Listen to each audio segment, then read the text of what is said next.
வணக்க மக்களே, இது உங்கள் பாடறிவோம் படிப்பறிவோம். இந்த வார டீச்சிங் எபிசோட்ல எம்.எஸ். விஸ்வநாதன், கண்ணதாசன் மற்றும் கே. பாலச்சந்தரின் ஒரு மெகா கூட்டணி இலக்கணம் மாறுதோ இலக்கியமானதோ அப்படிங்கிற ஒரு எவர்கிரீன் சாங் தான் பார்க்க போறோம். இந்த பாடல் இடம்பெற்ற திரைப்படத்தின் பெயருக்கும் பாடறிவோம் படிப்பறிவோமுக்கும் ஒரு சின்ன ஒரு கனெக்ஷன் இருக்கு. எப்படி அப்படின்னா ஒரு ஏறத்தாழ ஒரு 3-4 ஆண்டுகளுக்கு முன்னாடி ரெண்டு இளைஞர்கள், நாகு அண்ட் கௌஷிக், இவங்க மனசுல ஒரு சின்ன ஒரு கற்பனைகள் இருக்கு, ஒரு எண்ண ஓட்டங்கள் இருக்கு. இது ஒரு நிழல் மாதிரி அப்படியே ஓடிக்கிட்டே இருக்கு. இது எப்படி பிராக்டிக்கலா அதை கொண்டு வரலாம், நம்மளுடைய அந்த தாட் ப்ராசஸ் எப்படி இந்த வெளியில கொண்டு இந்த உலகத்துக்கு எப்படி இதை ஒரு சிறப்பாக நம்ம செய்ய முடியும் அப்படின்னு ஒரே ஒரு போன் கால்ல தான் பேசிக்கிட்டு இருக்காங்க. இப்படி ஒரு பாடல்கள் நம்ம கற்றுக் கொடுக்க முடியுமா அப்படிங்கிற ஒரு விஷயத்தை பத்தி பேசி, அதுதான் அந்த தாட் ப்ராசஸ். அது நிழல் அப்படியே அவங்க ரெண்டு பேரும் பேசுறதுக்கு அப்புறம் பாடறிவோம் படிப்பறிவோம் அப்படிங்கிற வடிவத்துல நிஜமானது அப்படின்னு தான் சொல்லணும். நிழல் நிஜமாகிறது திரைப்படத்தில் இருந்து தான் இந்த பாடல் நம்ம பார்க்க போறோம். படத்தை பத்தி பேசணும் அப்படின்னு சொன்னா இந்த படம் நேரடி தமிழ் மொழி படம் கிடையாது. மலையாளத்துல அடிமகள் அப்படின்னு சொல்லிட்டு ஒரு திரைப்படம் வந்தது. அதோடைய ரீமேக் தான் தமிழ்ல கே. பாலச்சந்தர்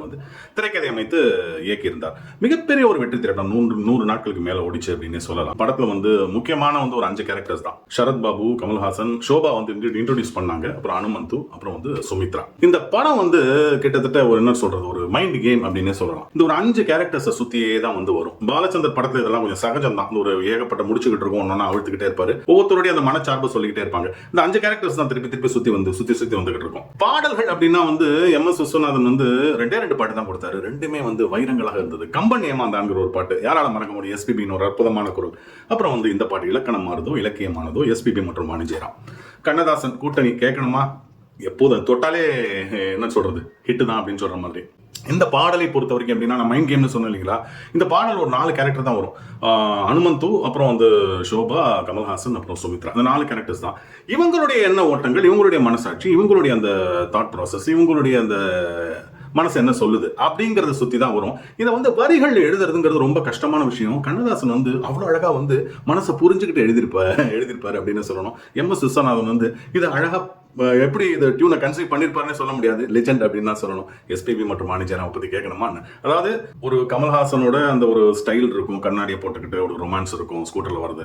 அப்புறம் அது ஒரு என்ன சொல்றது, அது ஒரு பாவம் அப்படின்னு சொல்லலாம். அப்புறம் சுமித்ராவோட அந்த காதல், அந்த ஒரு ஏக்கம், அது ஒரு நவரசத்துல ஒண்ணு அப்படின்னு சொல்லலாம். ஷோபா பிறக்க போற குழந்தைக்கு இந்த பரிதாபம், அக்கறை, பாசம், அது ஒரு இதுன்னு சொல்லலாம், மனச்சார்புன்னு. அனுமந்த் ஷோபா பாத்துக்கிறதுக்கான அந்த ஒரு மனிதாபிமானம், இதெல்லாம் பாசம், இதெல்லாம் காம்பர். இந்த எல்லா விதமான அந்த கேரக்டர்ஸோட அந்த ஒரு என்ன சொல்றது, அவங்களுடைய ரசனைக்கேற்ப, அந்த மனச்சார்புக்கேற்ப இந்த இசை கை கொடுத்தது, வரிகள் கை கொடுத்தது, எஸ்பிபி மற்றும் வாணி ஜெயராமின் குரல்கள் மிகப்பெரிய அளவோட கை கொடுத்தது அப்படின்னு சொல்லலாம். அதனாலதான் இந்த பாடல் இன்று வரைக்கும் என்றுமே புத்தம் புது பொலிவோட ஒழிச்சுக்கிட்டு இருக்கு அப்படின்னு சொல்லணும். இன்னொரு குட்டி கதை இருக்கு. எப்படின்னா இந்த பாடல் ரெக்கார்டிங்லாம் முடிச்சுட்டு போனதுக்கு அப்புறம் நைட்டு 10 மணிக்கு எம்எஸ்பியோட ஒய்ஃப் எஸ்பிபியை கூப்பிடுறாங்க போன்ல.